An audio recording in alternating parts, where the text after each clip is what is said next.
evening, and I welcome you to your transformative program, Politics and Beyond. My name is Emmanuel, the Chief Crusader Against Corruption here in Ghana, and your regular host. As I keep saying, there's no better platform you can have in this country when it comes to transforming the future of this country, not just for our benefit, but also for the benefit of our next generation. There's no better platform you can have other than this platform. And I'm making reference to your own platform, Politics and Beyond. Last week, if you recall, we started a conversation on how best to fight corruption. And we talked about using the proactive approach, because that indeed is the best way to fight corruption. If you've forgotten, I indicated that the proactive approach simply talks about preventing, other than using the reactive, which says that you need to wait for it to happen. And then after the occurrence of it, you now come out and make all the noises that you can talk of. In this coming weeks, we are concentrating a bit more on using the proactive approach in fighting corruption. And one key area to look out for has to do with the various institutions and agencies, and I'm making reference to the state institutions and agencies. And so our focus is going to be on the various institutions that we have. This evening, we are starting with one important institution. And you know, before I even go into that details, I just need you to appreciate that one sector that we have always been neglecting, and I make reference to the transport sector. It's really a key sector, especially if you want our economic activities to boom and to move on smoothly. You can't do without the transport system or the transport sector. Unfortunately, it looks like we are not giving so much attention to it. And so this evening, we are going to have a conversation on how best we can deliver an effective public transport system. And our focus is going to be on the MMT. I'll give you a brief background. We'll take a commercial break. We'll come back. I will introduce the guest, and then we'll zoom into the conversation. But in going through the background, if we can have, as we've been doing always, on the screen for us to go through some of the slides. Okay, so it looks like I wanted to go faster, but it looks like we are told to go for a break. So we are going to take a quick break, actually. And when we come back, as I indicated, the conversation is going to be centered on delivering an effective public transport system. MMT will be the focus, and I'm making reference to the Metro Mass Transit Limited.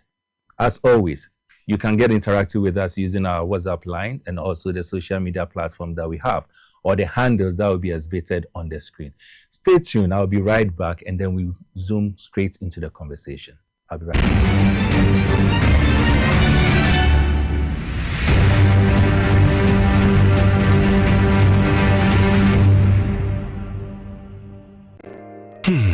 Ifa kura na menyisika edia ye mefui. Ehifa pa na menya bosia edia tre medwuma yimu. Kai kura mabre mi yebusia ato taxi foforo.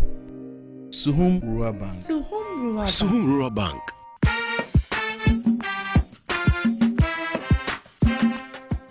Yemamwa kwa baba Suhum Rural Bank. Ye won hyehyɛ ahodoɔ bi te sɛ dwadifo abosia, ekokro bosia, susu account, and it does all savings account, me bada chain savings account, and then the keka ho. Suhum Rural Bank was 034229186. Now one so what to me aka say.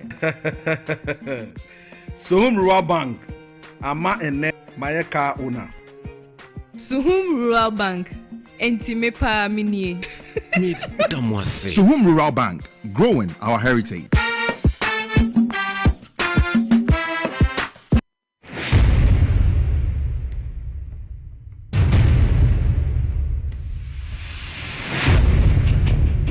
The average human body mass should have at least 60% water for optimal performance in any physical or mental exercise. We can help you maintain it naturally.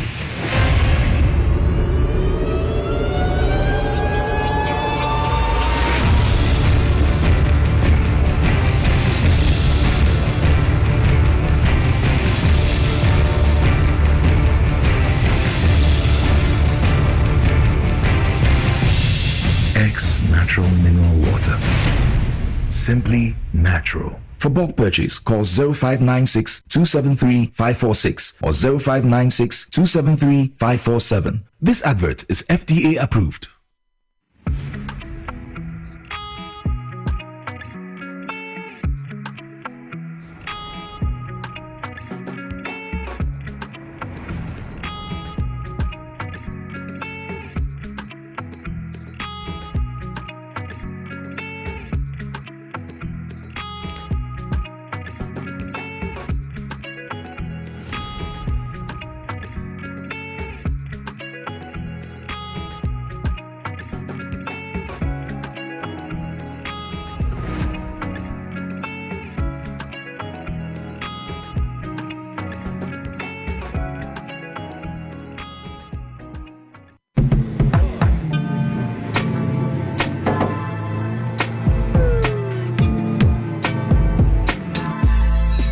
Welcome to AutoCheck Vehicle Diagnostic and Licensing Center. I hear my car can be checked here without going to Accra. Sure.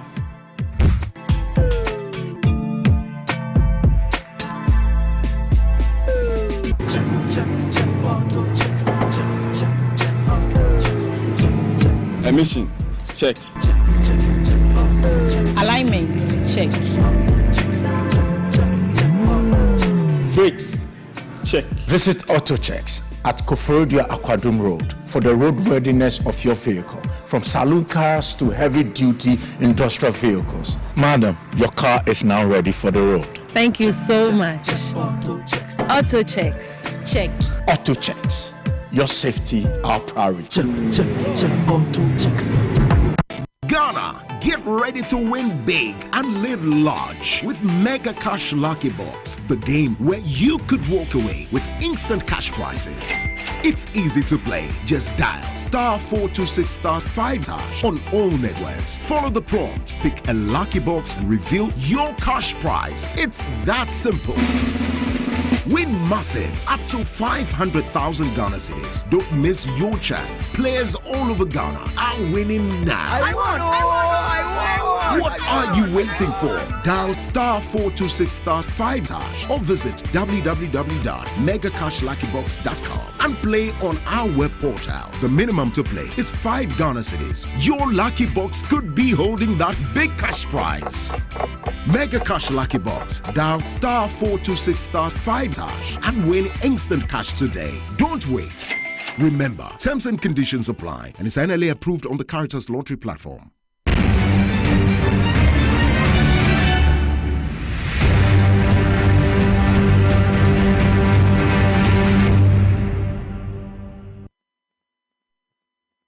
Welcome back. So as I indicated before we went on the commercial break, we are going to have a conversation on the transport system that we have in this country. And when we talk about the transport system, obviously we have the private sector and we also have the public transport sector. But this evening's conversation is going to be centered on the public sector transportation. And so the theme or the topic that we are discussing this evening has to do with delivering an effective public transport system. And our focus is going to be on the Metro Mass Transit. I want to give you a background to this conversation, or to us focusing on the public transport system. Ghana's system actually started way back, and indeed, just as it is in almost all jurisdictions, even it predates to pre-colonial stage. And I'm making reference to the 1957, the pre-1957 stage, where we had the vehicles, or we had our transport system being dominated largely by train systems. So we had the Gold Coast Railways. We also had the horse-drawn carts. I mean, in the olden days, in particularly urban centers like Accra and Kumasi, we also had trucks and we had lorries. But prior to the 1957 era, it was largely dominated by train. Then came the post-independence, and post-independence means after independence. So from 57 to 1960, we also had where the government established the Ghana Railway Corporation for intercity transport. We also had some buses being imported to connect major cities like Accra, Kumasi, Takoradi, Cape Coast, and then came also the informal private transport operators, and that is what really ended up to date we're referring to it as the trotro system.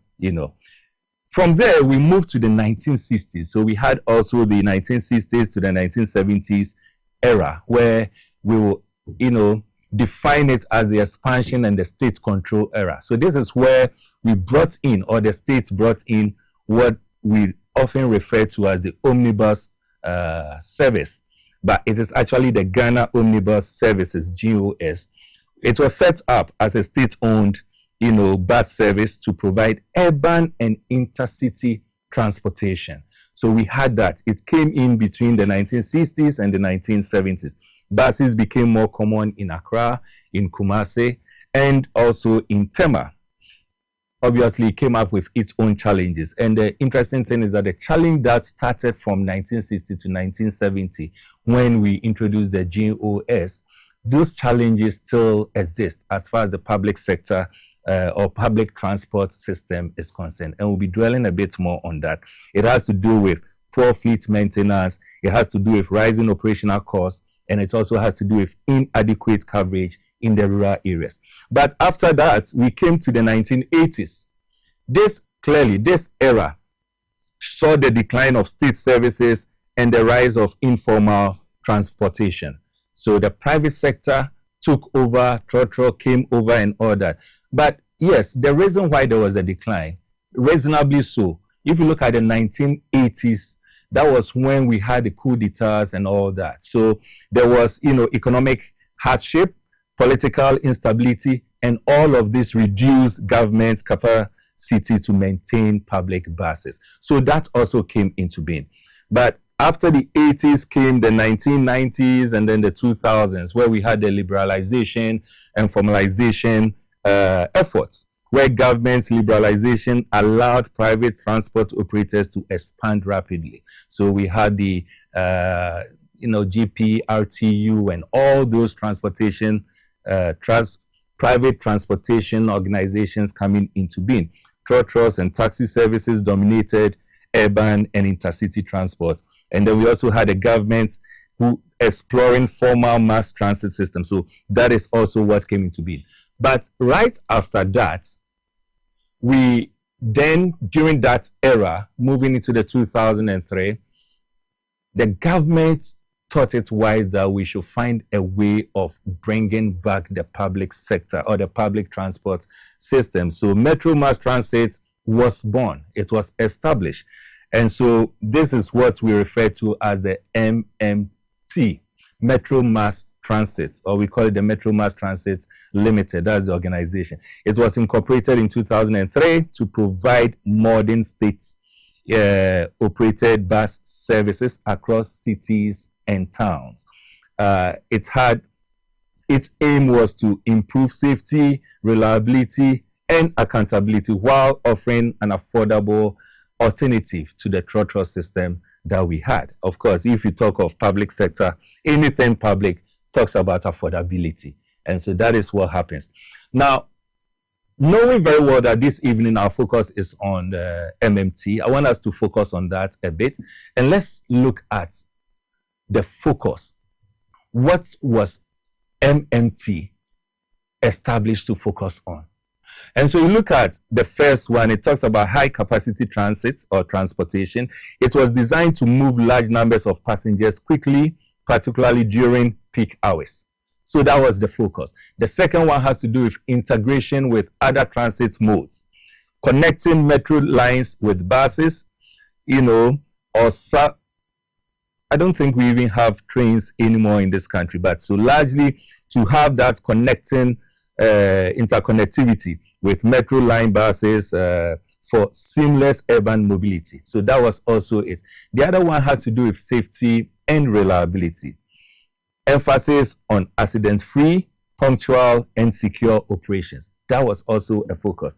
The other one has to do with sustainability. And the last one had to do with urban connectivity, connecting residential, commercial, and industrial zones to reduce travel times and improve accessibility. So if you look at it very well, these are the 5 main focus, among other things. That's why I use the word main. Focus of MMT, as was established in the year 2003.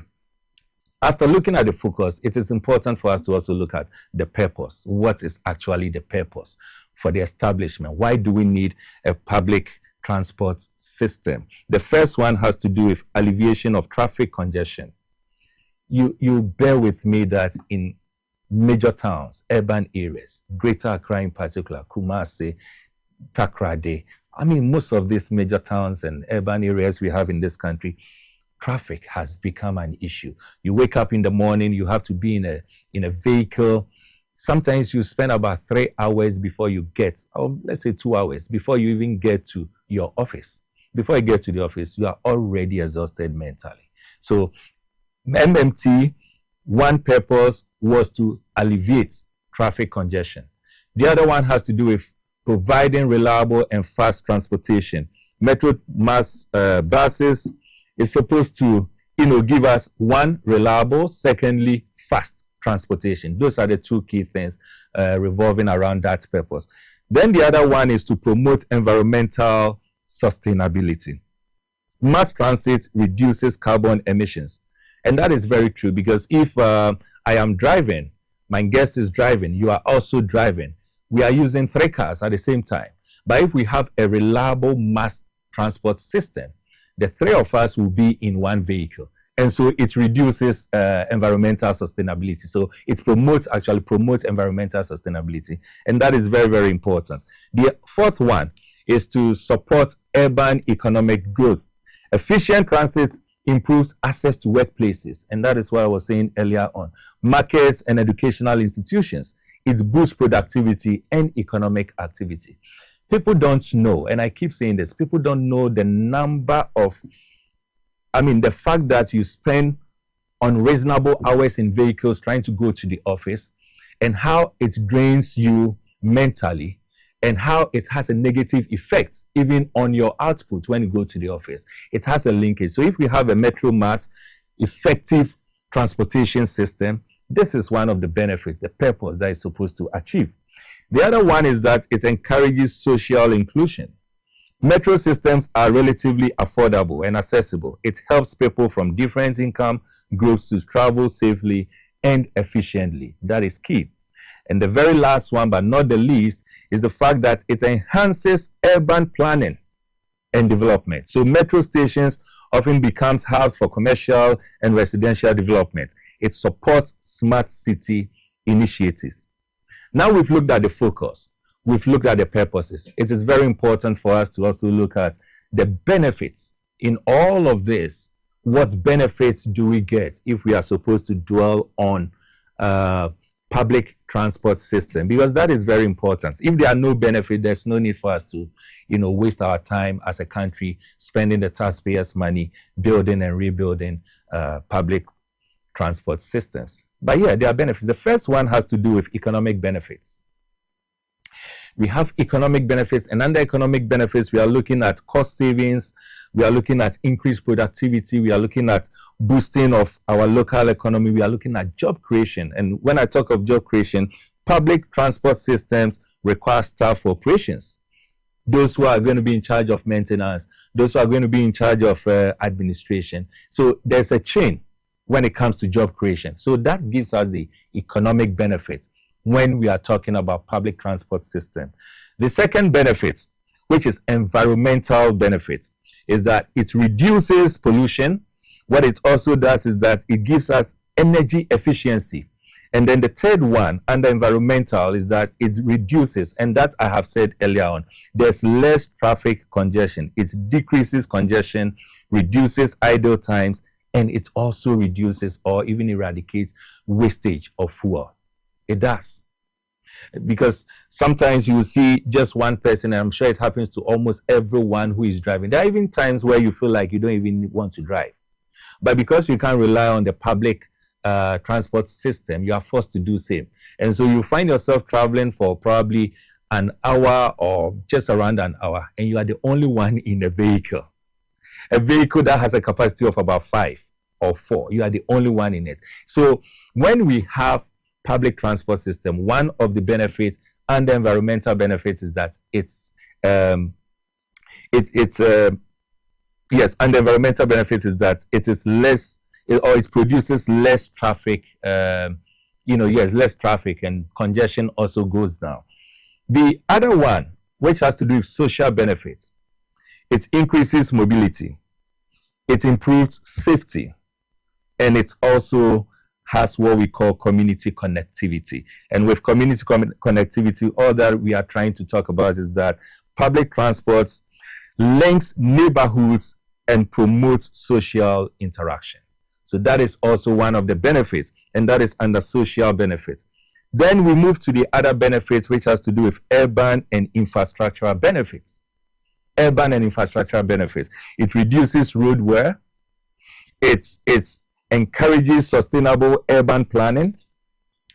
And then it also creates efficient land use, because what it does is that less space is needed for parking lots and roads, and it frees land for parks, for housing, and for other things that we can talk of. I remember there was an incident some years back where a community were so angry and they went on rampage. They actually went on demonstration. What was the reason? The reason was very simple. A community, a land that has been earmarked, or the community was using for recreational purposes, it has ended up being used as a trotro station. And so the guys got angry. But if we have a public transport system, it creates an efficient land use. So that is also one benefit. Then we look at the last area of benefits, and that is the health benefits. And that's very, very important. The first one is that it promotes physical activity. Then the other one is that it improves air quality. I mean, you move out of urban areas, you go to some places, and that is something that all of us who have been traveling outside the urban, we've encountered one way or the other. You move to some locality and you're like, I am enjoying the air in this area. It is simply because the pollution is less compared to urban places. And so that is also the health benefit. Having given you this background, and before I even get to our guests for us to zoom into the various areas, as we always do, it is very important to solicit for your views, your comments, and even your questions if you have any. We are asking a simple question, and that is, how do we make government and public services profitable and efficient? In this instance, we have so many government and public services, but our focus here is on public transport system. Most importantly, MMT, Metro Mass Transit. Share your answers and share your comments, your contributions through our WhatsApp line, as we've always been doing. And at the appropriate time, we are going to engage you through the comments and the various, even if it is question, your proposals that you've made. Collectively, we want to build a better country. Collectively, we want to build a greater future for our next generation, if not for our sake, as I keep saying. Our next generation shouldn't come and say that we have failed. We should lay the foundation for them. And that is what this platform is all about. This evening, we are super privileged to have with us someone I'll call a brother, my own brother, a friend. And I'm making reference to the Deputy Managing Director of Metro Mass Transit. This is someone who really understands what the transport system, especially the public transport system, is all about. And so if we are really into resetting and making sure that our public transport system is efficient and effective, here's one person that we need to help us in that lane. And I'm making reference to Mr. Harun Apau Redu. Senior, Boss, welcome. Many thanks. I hope you are doing well. Extremely well. Nice. And how was your day? Oh, not bad. It's really a very packed day. I can imagine. As you can see, for God and country. Very well. We thank God. How is your boss doing? Your managing director? Oh, my boss is doing extremely good. Good. Currently, he's also on a national mission Great. up north. So we spoke not too long ago. Okay. But so far, so good. Nice one. Yeah. Nice one. That is great. He is one person that my relationship with, goes way back, years back. And he's such a fantastic person. Wow. So I'm not surprised that the two of you have been paired and teamed up. I know the abilities of both of you. And we are very confident that there's going to be some transformation with MMT. Sure. If you look at the history of MMT, I think somewhere in 2007, 2008, MMT could boast of about 1,000 buses or so. Sure. My last check that I did suggests that MMT is currently running on less than 200 buses. If that is so, clearly there's a decline. And if we really want, looking at the benefits and all the background things that we've talked about, it is very key and important that we find a way of strengthening the public transport system. The question that I want to start our conversation with is that, what is the current state of MMT? Well, let me use this much more bigger platform to say good evening to our cherished viewers and listeners, those watching and listening to us from afar. Right. I think, like you rightly said, Metromass evolved out of Omnibus Service Authority, USA. In 2003, an Act of Parliament, was enacted, and that law gave birth to the creation or the formation of Metromass. As you are aware already, former President Kufuor started Metromass with a bus fleet of about 500.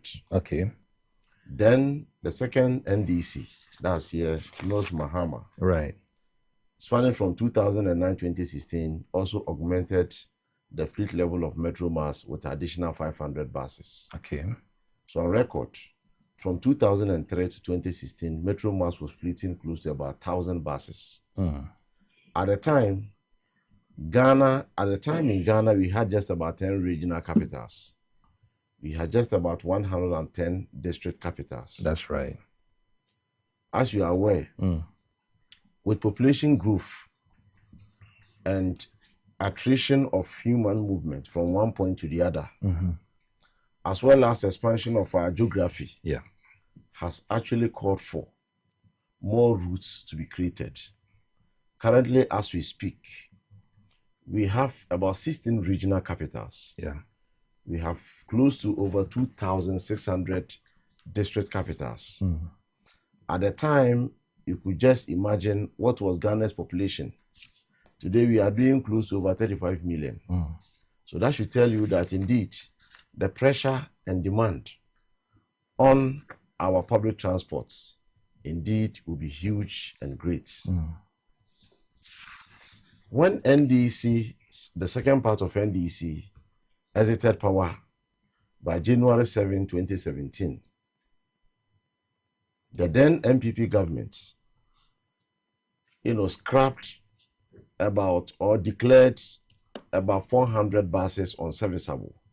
And those buses were scrapped. Which year was that? About around that was January, after January 7. Okay. In fact, those transactions or those procurement or those auction sales happened shortly after 2017 when they took over. Right.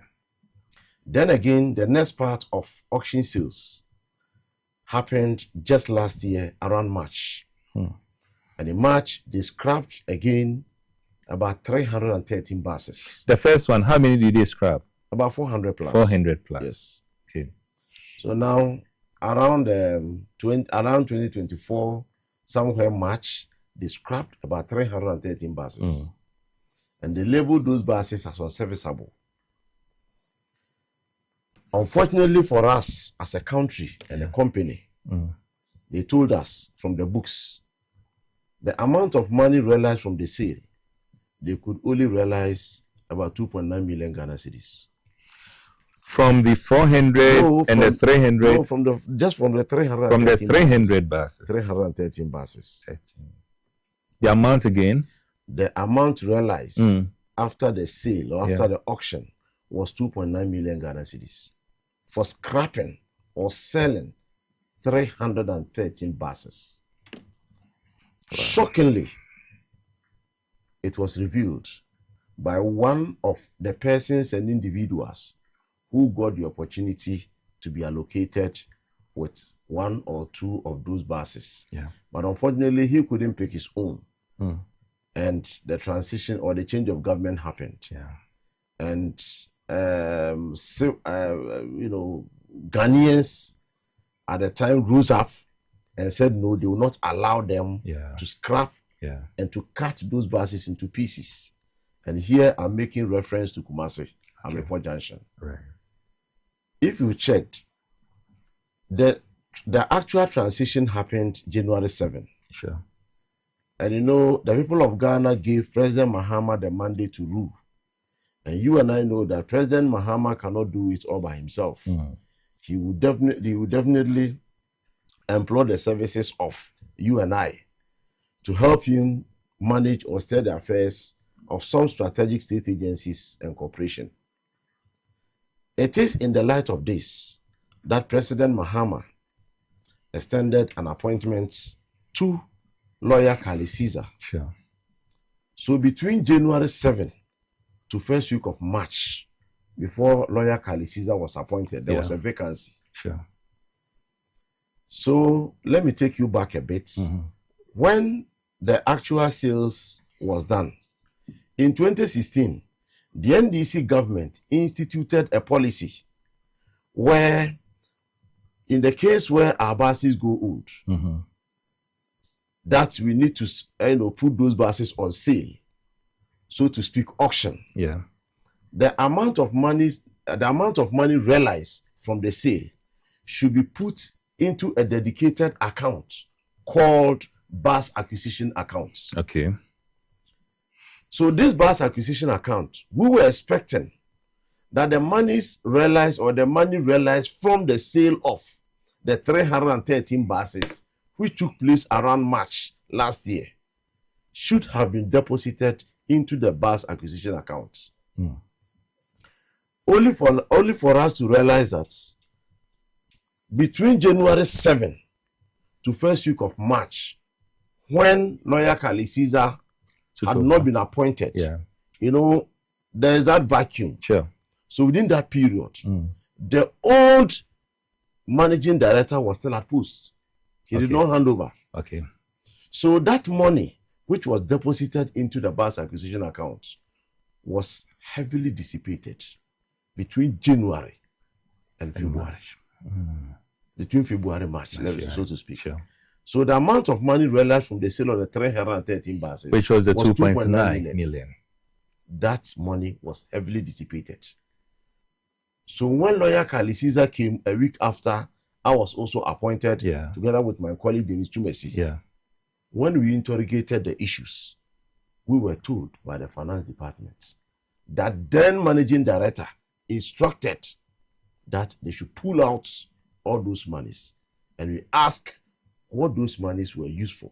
And we're told they claim they use part of the monies to pay for some suppliers and salaries.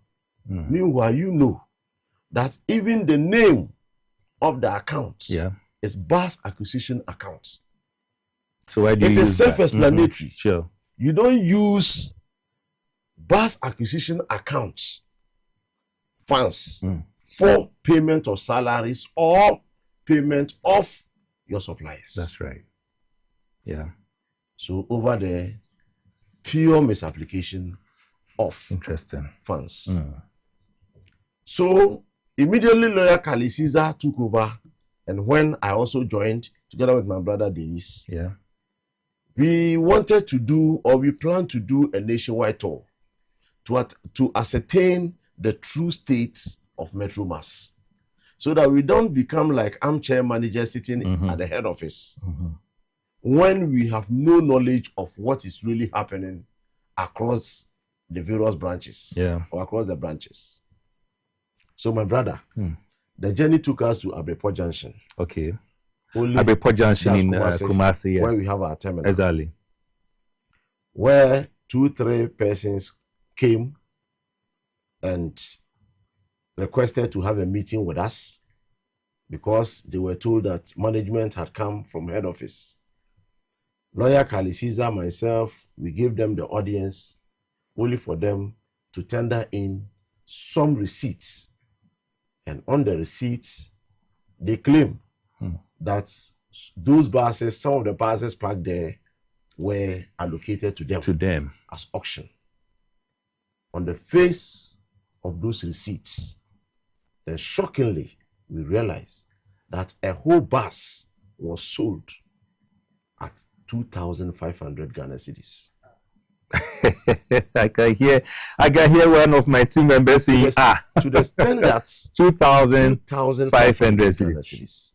Aaron, before you continue, let's put this in perspective. What is the average cost of a bus? Well, some of the buses were VDL buses. Yes. If my memory can set me right, the VDL, the VDL buses. Let me also take our viewers back a bit. Right.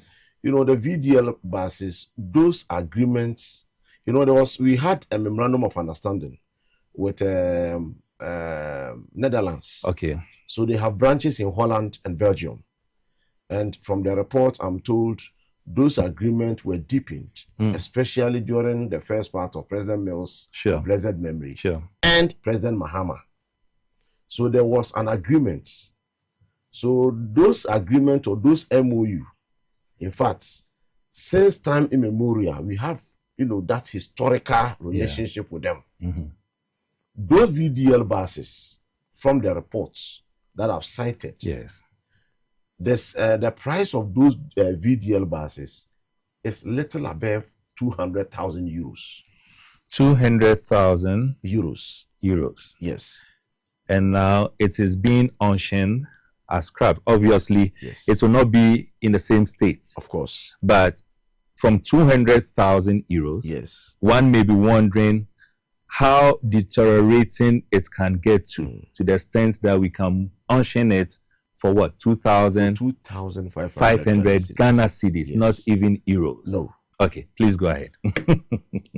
So on the face of the receipt, in some cases, we realized that they did group auction sales, as they put it. Right.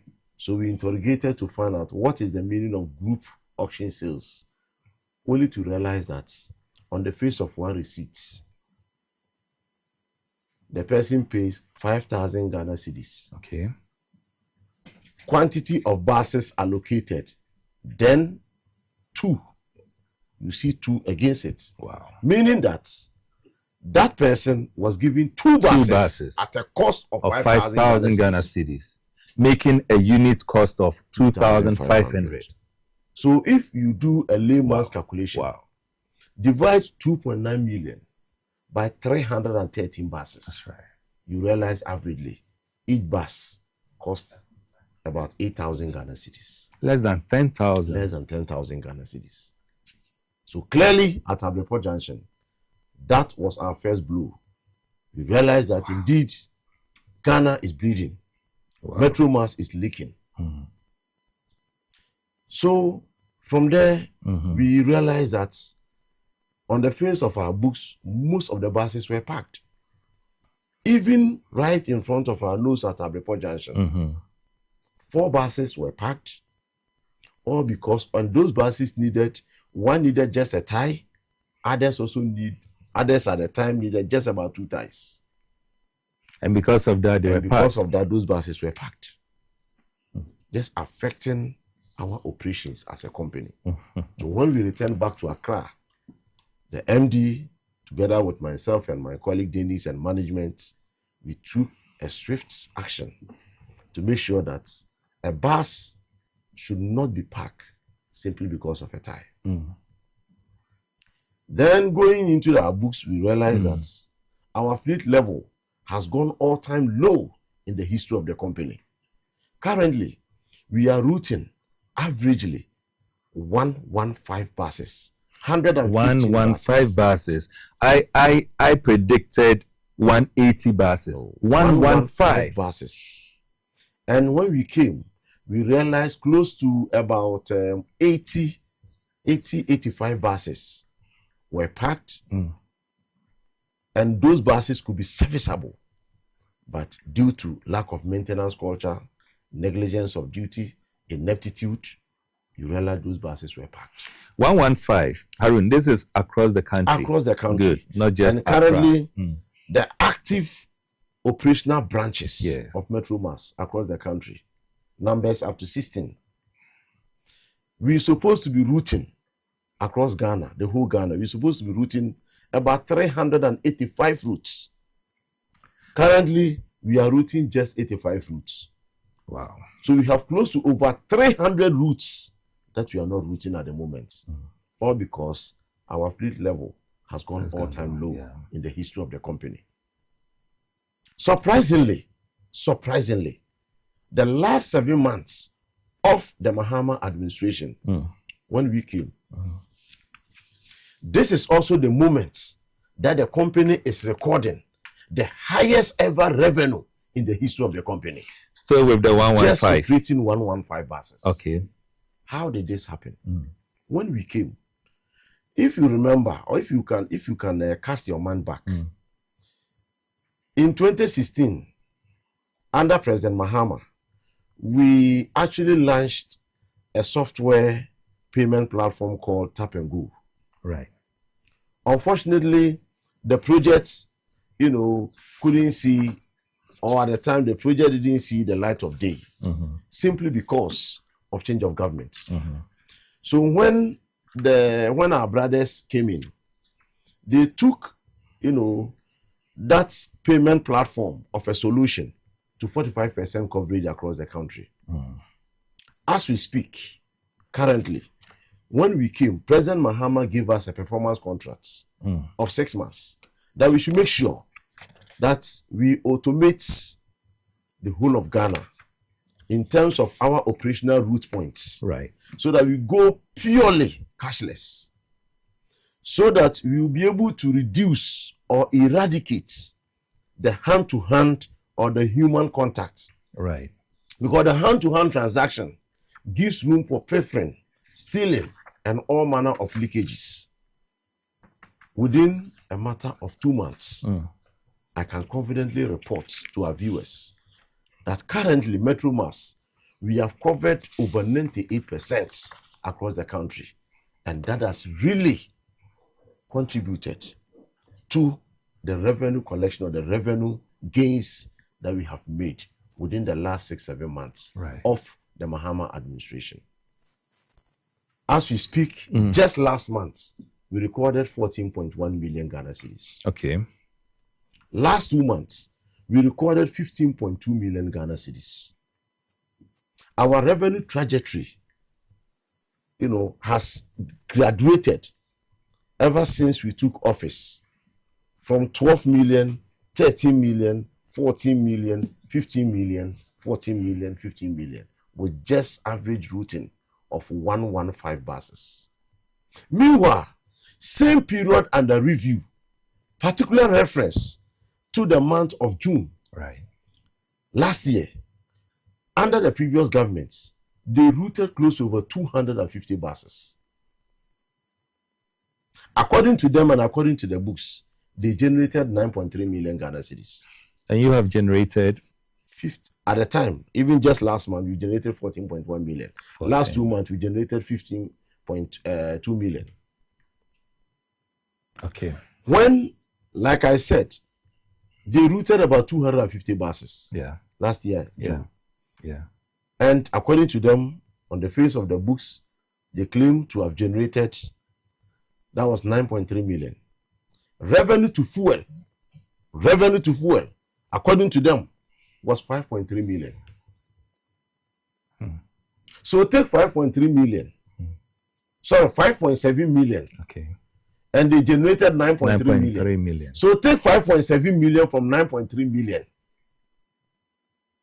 You'll be left with little above 3 million. Sure. Salaries alone for Metro Mass staff, a staff strength of about 1,200 across the country, was little above 3 million.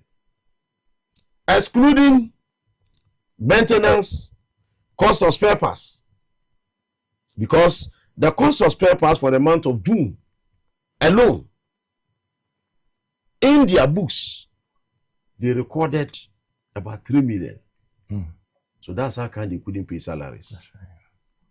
When we came, salaries were in the arrears of 3 months. President Mahama admonished us. Now that the books are looking good, we have fully automated our system with tap and go. We should quickly clear the arrears. And I can confidently report to our viewers that those 3 months arrears have been cleared. Again, the last time our workers were appraised was somewhere around 2016, according to the records. As we speak, appraisal is currently underway, of which we are hopeful that by next month, the full implementation will take place. Right. Currently, our workers' salary has been increased. The critical staff here means the drivers, our conductors, and the mechanics. That's right. Their salaries have been increased by 25%.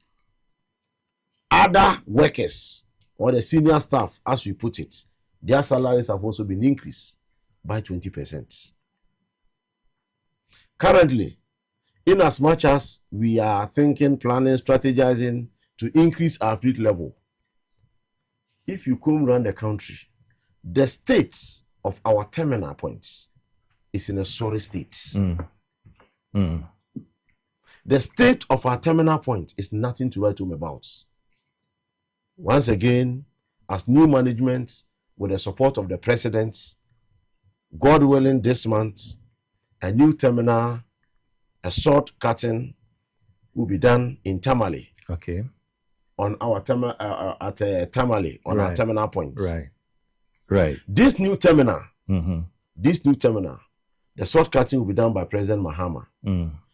The model or the composition of this new terminal has a parking bay, a state-of-the-art clinic, a restaurant. We also have a guest house where our dedicated travelers, those who have to do night travel, when they get there, they can, can get a place to rest. We also have a small place for our parking bay. A decent waiting shed for our passengers. And this terminal will be a model which will be replicated across the country. Harun, I'm not cutting you, but it looks like you've given us a very beautiful picture, the current state of it. You've told us what you came to inherit. And from all the things you are saying, it is so clear that you didn't come to inherit anything good. It wasn't so good. But from what you are again saying, it looks like there seems to be some significant progress. I want to find out the increment you talked about. Prior to you giving this increment to your workers, when last was there an increment? At Metromas? Yes. Like I told you, the last time they had increments was that was somewhere around, in fact, that the decision took place in 2023. But the actual implementation took place November last year. That's 2024. Just a month to the election. Unfortunately, they didn't pay. So there was just an announcement, but there wasn't any payments done. So the last time they had increment of salaries was around 2016. Right. 2016. Interesting. So 2016 all the way to 2025. So they attempted to do an increment few weeks to elections. In fact, they got the approval around March. But the full implementation was supposed to have taken place around November. That's right. But unfortunately, they began the full implementation because it was 3 months. So they exited power. So that was the 3 months I told you about. I talked to you about. So we came to inherit that 3 months. So that's how come we paid for it. You paid for it. There's a number of messages, a lot of messages coming in here. It is time for me to bring in my guest. But there are 2 or 3 more questions I will personally ask you. But let's engage our guest here. This one says, Mr. Wilson, I am Mohammed Wasiru from Achem Osenase. Since independence, every government has bought buses for transport, but the handlers are the big problem. They work and spend their income. That is what he says. This one says, Mr. Wilson, the MMT's biggest challenge is the maintenance. There's a lot of parked vehicles, buses in various regional depots, rotting just like that, wasting our taxpayers' money.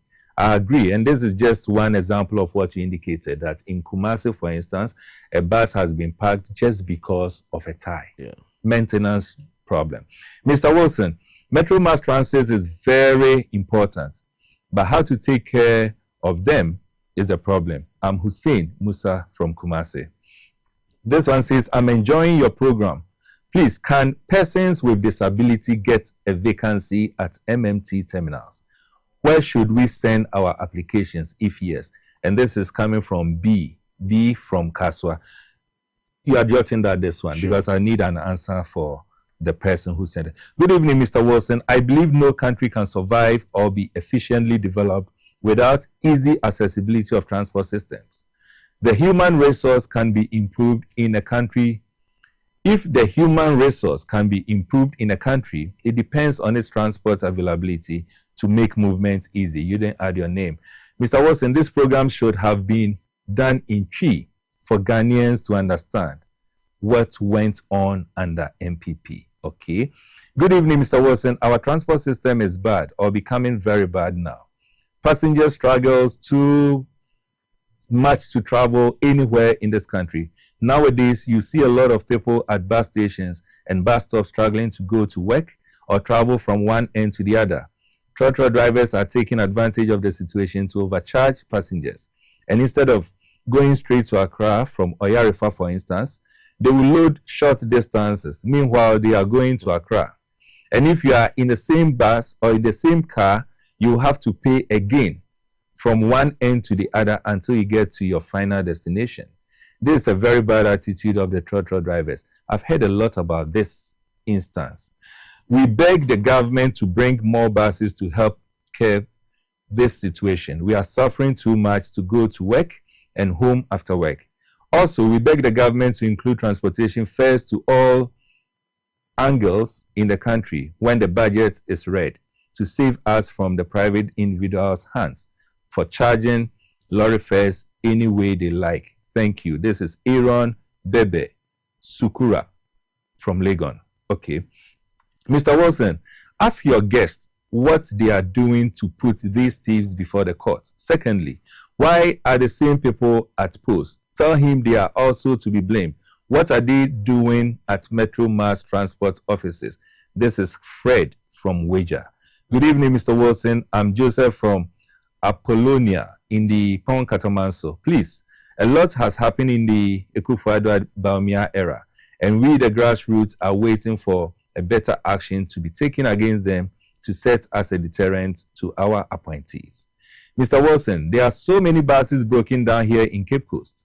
Right now, the bus terminal is virtually empty, and this is Gilbert from Cape Coast. Have you been to the Cape Coast terminal? Sure, you have. Sure. All right. This one says, good evening, Mr. Wilson.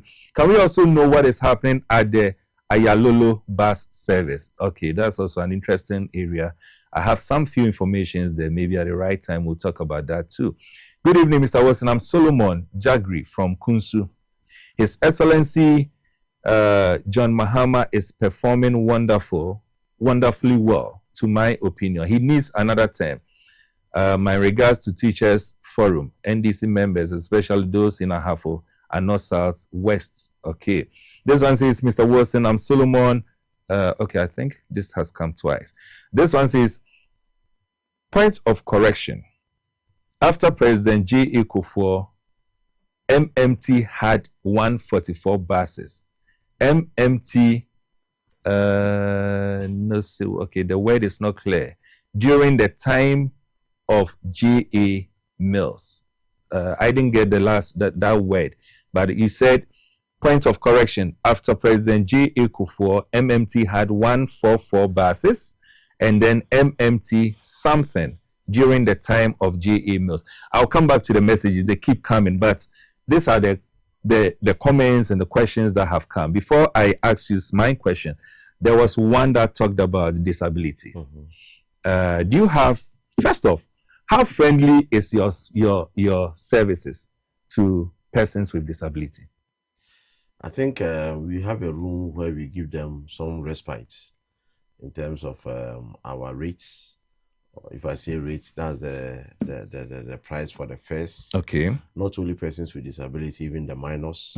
If you say the minor or the minors, we talk of those under 18 years and the school-going children.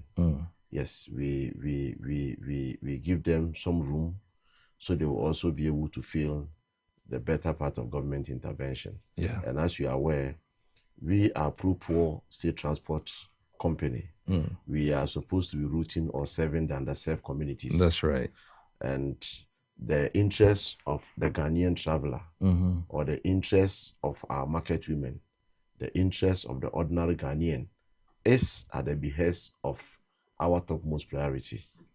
So we have a room for persons with disability in the scheme of our affairs.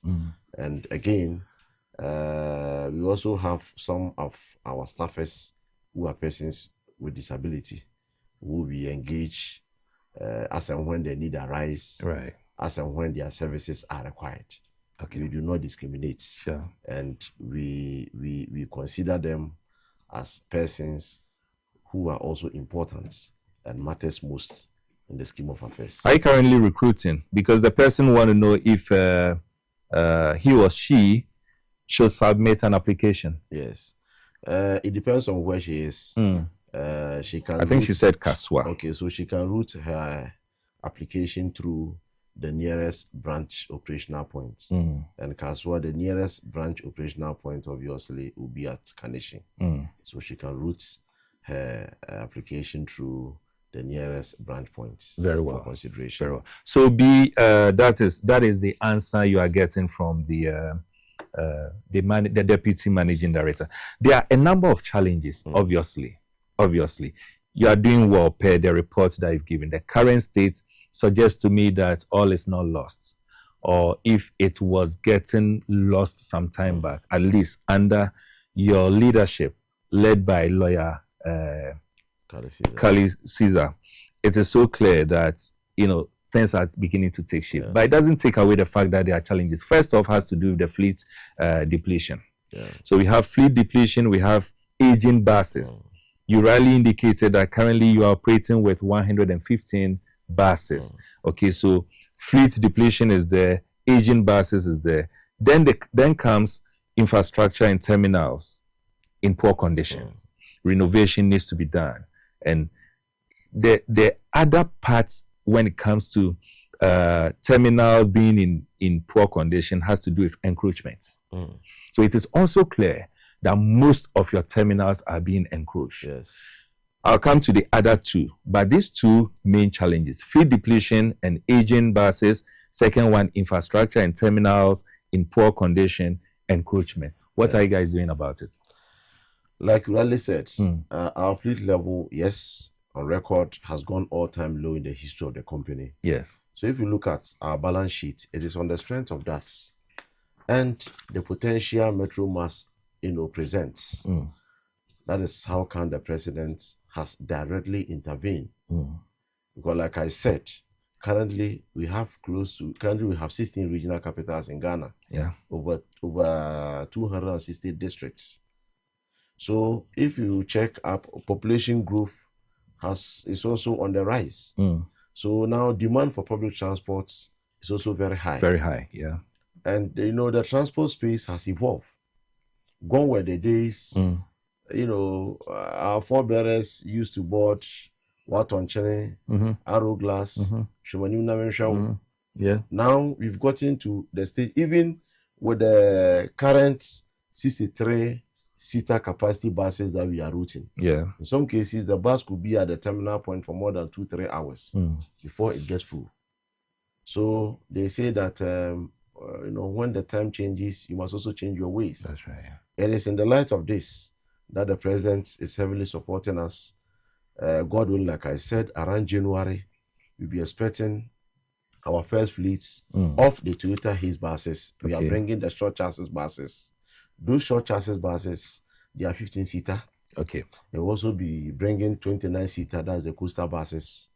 Around February, we'll be augmenting our fleet with Isuzu buses. The Isuzu compact is about 300 buses. Okay. Around February, first 100 buses will arrive. Then the remaining 200 buses will be staggered along the way. When we are done with that, we also plan to bring in what we called metro cargo services. Okay. From where we sit now, assuming you have some goods that you want to send to maybe a relative in Kumasi. Sure.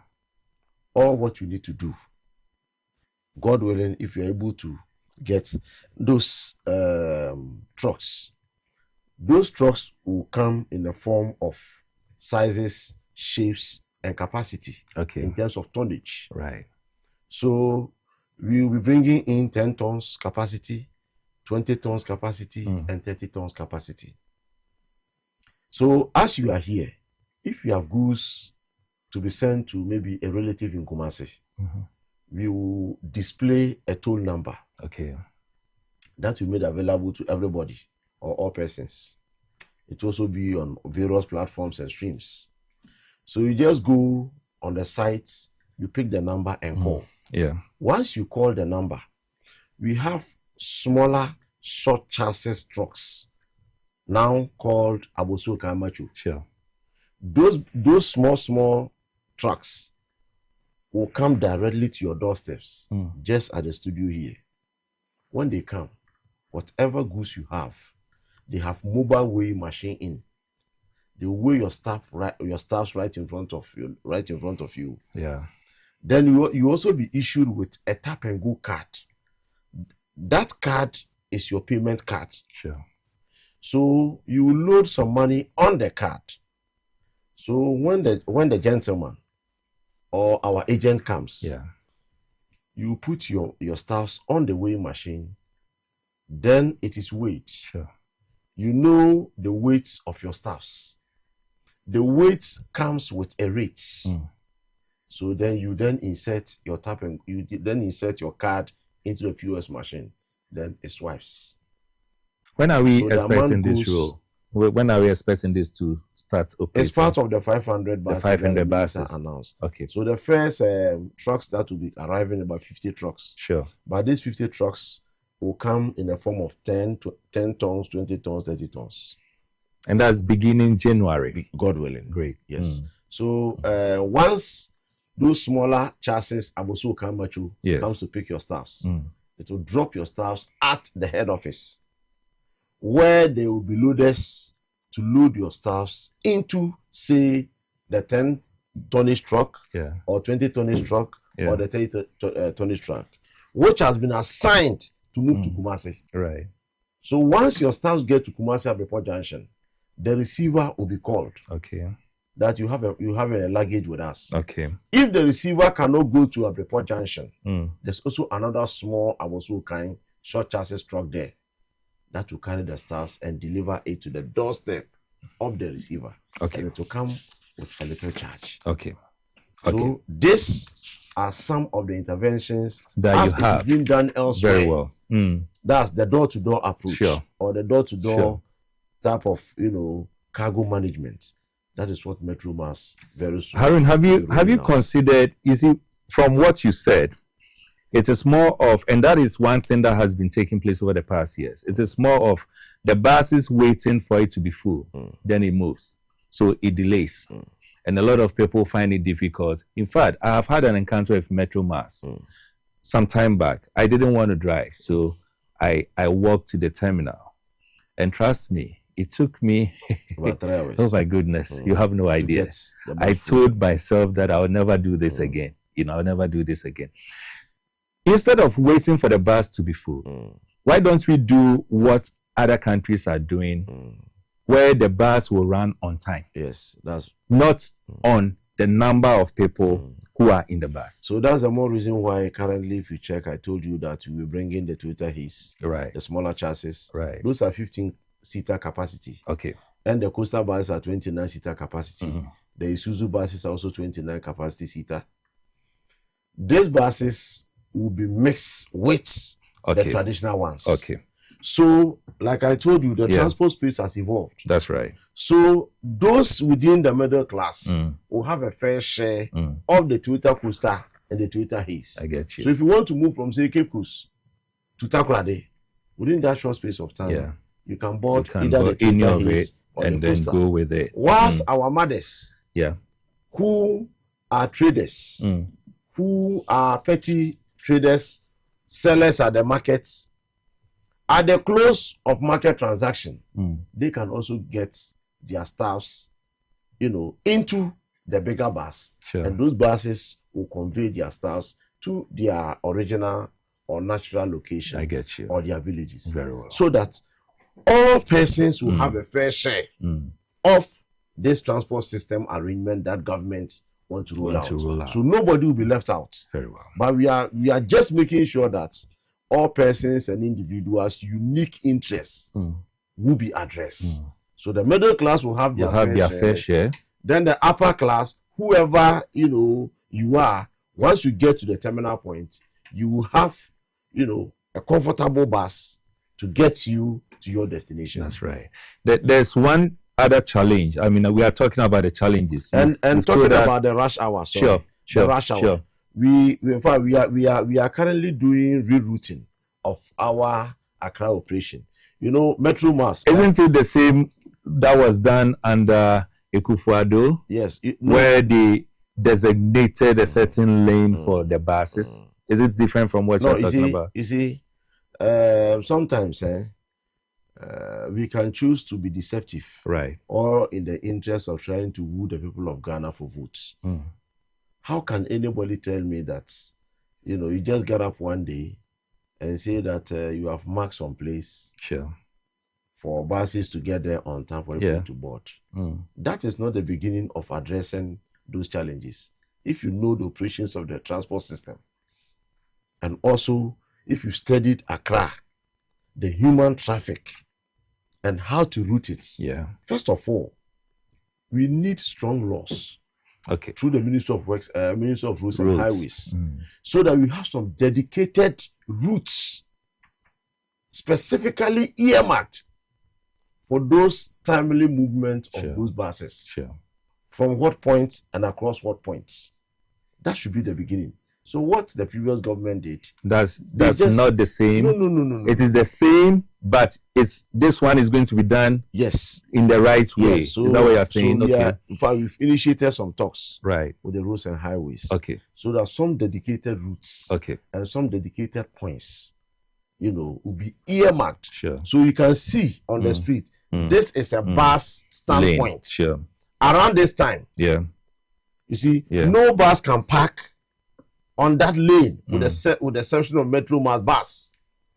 As you speak, we are trying to reroute our buses. Metro Mass, we're supposed to be doing inter and intra. Currently, our powers has somehow been petitioned or divided to STC and Ayalolo. STC is doing intercity. Exactly. Ayalolo is also doing intracity. But if we check the scope and operations of Metro Mass, we're supposed to be doing inter and intra. So currently, we are trying to reroute between Kaneshi to Circle, rush hour. Then do Oyarafa early in the morning from 4:30, 5 o'clock, then to ministries. So we are studying Accra, the human traffic, so that we'll be able to serve the people of Ghana in the best way that will be able to bring hope and confidence. Harun, I want to discuss briefly staff morals, conditions of service, and operational management. But let's be a bit fair and also go back to our viewers, because there's a lot of questions coming in whilst you take in some water. Good evening, Mr. Wilson, Senior Lawson. It's really interesting listening to your guest from MMT. I listened to Lawyer Caesar the last time. There's hope going forward. I urge management to stay focused for God and country, and may Allah grant them the goodwill Long live MMT. And this is coming from Muniru, ARB in Wa. Good evening, Mr. Wilson. Harun is a great analyst and keep resetting the Metro Mass. And this is from Eugene Koforidia. Okay, good evening, Mr. Wilson. My name is Foster Ayariga from Tamale. I want to suggest something to Metro Mass Bus Bolga Tamale routes. Can they get a minibus to run Bolga Tamale routes and leave the long buses to run Bolga Kumasi because the private ones are making money? I think you talked about that, so it's in line. Okay. I am Elijah Kwesi Tei. I'm watching you live from Fantiakwa North, inside Asirebu Soap. The MPP government has destroyed everything in Ghana, including Metro Mass Company Limited. Let's reset our country together. Greetings to the good people of Fantiakwa North, especially Siame Thomas. Okay. Mr. Wilson, my name is William from Kwewu Tafo. Please, will there be a bus from Kumasi to Swaman Dadieso? Do we have any plans for that? Of course. Okay, so yes, William, there's going to be. Good evening, Mr. Wilson. Dumevi from Amanfrom. A 75-passenger bus, here to say a Metro Mass Transit bus, declared to be scrapped, supposedly should not have an engine, no steer, no seats, and no tires. And this scrapped bus is sold not less than 12,500 Ghana cedis. Well, so unfortunately, according to Harun, we did 2,500. 2,500. Mr. Wilson, I'm highly disappointed about the auction of the buses. How can a whole bus cost 2,500 cedis while our engine costs more than 20,000 cedis? They should be brought to justice. And this is Richard from Koligono, Accra. Please, Mr. Wilson, good evening. Can he explain why they are not increasing their junior staff salaries for about a year now? And if he can do that explanation in Twi. But the senior staffs have been receiving increments in their salaries. Good evening, Mr. Wilson. I am Deborah from Adansi. Yes, you did. Junior staff salaries have been increased by 25%. That's right, you did. And the senior staff by 20%. That's right, you did. So there are a number of messages, but yes, we've really gone beyond time. Let me just do one or two. Let me see which one I can pick. Good evening, Mr. Wilson, and your able panelists. Please, in fact, the previous government killed us in all. Okay, I thought I could get something that is a question for him to answer. Let's see. Good evening, Mr. Wilson. My name is Paul. Hello. From Obuase, Adanse West. And I'm listening in Ghana. No president. I take, oh gosh. So unfortunately, I really can't. I don't. Good evening, Mr. Wilson, and your able panelists. Please, in fact, the previous government killed us in all the states, owned enterprises, and must be prosecuted and jailed, especially who told us here, okay, that's such a political, okay, looks like I was trying to sip in a bit more messages, but a lot of the messages are here. I want to appreciate all of you who are sending in messages, and of course, all that is coming. A lot are still coming. I'm sure Harun probably will do a part 2. We can look for appropriate time, and then we'll do a part 2. So all messages coming through, I promise you will arrange for a part 2, and then we'll look at that very, very well. I'll read your messages, but I want to appreciate you for sending in your messages and making this very interesting. But the last question I want to find out from you, staff morale, conditions of service, and operational management. What structures are you putting in place? Because human beings must work and work happily. If they are not, their morals are not being boosted so well, they will end up messing up the vision. That's the first thing. Then the second thing I will also want to know from you is, under what circumstance do we declare a bus unworthy for which it must go to for auction? You see, briefly on this too. You see, thank you so much. On the issue of declaring a bus unserviceable, yes, a lot goes into it. Okay, but unfortunately, with the evidences that we have gathered and the ones that we've seen, honestly, some of them are very shocking and mind-blowing. Can you just imagine that ever since we came, we've intercepted synopsis of reports, some confidential, others do not even want, to declare even who they are. They just want to remain anonymous. In some cases, the allegations of a bus could be there, very strong enough. Right. Then deliberately, because somebody has decided that by hook or by crook, some buses must be put on auction sales. So there is what you call a grand collusion. Right. So deliberately, they engage in what you call cannibalization. Cannibalization is whereby maybe this bus has just arrived. The bus has a problem with springs. Instead of us to deal with the springs, we allow the bus to park. Okay. The bus came with a problem with spring. Right. Then another bus comes. This bus needs boot and nut. Then they will remove the bus that came with a minor fault. They remove other parts and then use it to go and service this bus. That's sad. So by the time you say jack, deliberately, they remove some essential parts. They call it cannibalization. Deliberately. Then they will say that, okay, as for this bus, let's remove this, let's remove that, so that at least we'll be able to sell it. That's right. And another striking thing that comes, you do a part 2. Sure, we will. You see, the revelations that are coming are so serious. Really? There is behind the scenes trade. One person wants to be so rich, buy properties at East Legon, buy big landed properties and big cars. Then he allows the person who has been given the auction or who has been given the allocation to go and pay just 2,500 Ghana cedi for a bus. Then the person, some way, somehow, who gave out the allocation is dirty rich. That's sad. You understand? I get you. So that is the level that's when the bus gets to that level, they remove essential parts. Exactly. Then deliberately they declare those buses unserviceable. Then they move it to scrap. In the case of motivation for our workers, exactly, very important. I just told you the last time appraisals were done for our workers was around 2016.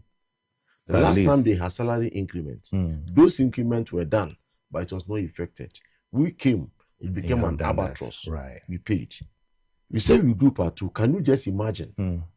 As at 2018, statutory payments for our workers, PF, their PFs, and SNETs were deliberately not paid. In fact, on the face of their pay slips, deductions were made, but those monies never reached the service provider. That's how come at the time you see most of our workers when they go on retirement and they go to Glyco, our service provider, Glyco tells them go back to Metro Mass. Metro Mass owns us. For the past 2018, they are not paying your contribution. And when the person is coming to Metro Mass, the person has in his hands a bottle of Schnapp and some traditional eggs, all in the name of winning cases on Metro Mass. Today, as we speak, today we are paying the old arrears plus penalty and the current, because in 2024 around March, Accra High Court slapped Metro Mass with a fine, and the court actually described what permeated then as criminal. Harun, we'll come back. In fact, it is becoming intense and so interesting. One of the few times where we go beyond 9 o'clock, and you know why? It's just because the platform at that moment becomes so intense and so interesting that we find it difficult to pause. But as I indicated, this is in the interest of Ghana. Sure. We are going to do an arrangement, and as soon as practicable, we'll continue with the part 2. All you need to do is to stay glued to your transformative program, because this is the only platform where we discuss national issues dispassionately with the intention of creating a secured future, if not for our sake, for the sake of our next generation. We will, and we will move into the next segment And that will also be covered by the next, the part 2, where we'll be looking at what proactive structures are being put in place so that all the things that Harun is saying, so scary things that Harun is saying, it will not repeat itself. For us, that is the most important thing. And so we'll be looking at that. And I'm very sure that we'll be having the part 2 very soon. Harun, thank you so much for making Many time. thanks, my brother. Thank you Always so much. Thanks Yes. so much. Thank you too. All too soon, this is where time will allow us. I want to thank each and every one of you, particularly you, the viewer, all those who are still sending in messages. There are a lot of messages that are still coming through, and want to say thank you so much. I promise you, your message will be the first message to be read when we pursue the part 2. Patrick Ashford Buedu, one of my ardent, committed viewer, working with Radio Gold, I want to say good evening and thank you for consistently being part of this platform. This is where time will allow us. I am still your host, Emmanuel Wilson, and we've had a great guest in the person of Harun Apau Redu, who is the Deputy Managing Director of Metro Mass Transit. So we come your way again next week. Next week, I'll be bringing you some products also, some products that you will love. I'm making reference to Asanteman Fufu and some few other products that I want to introduce to you. You love them. So I come your way next week. All I can say for now is good night.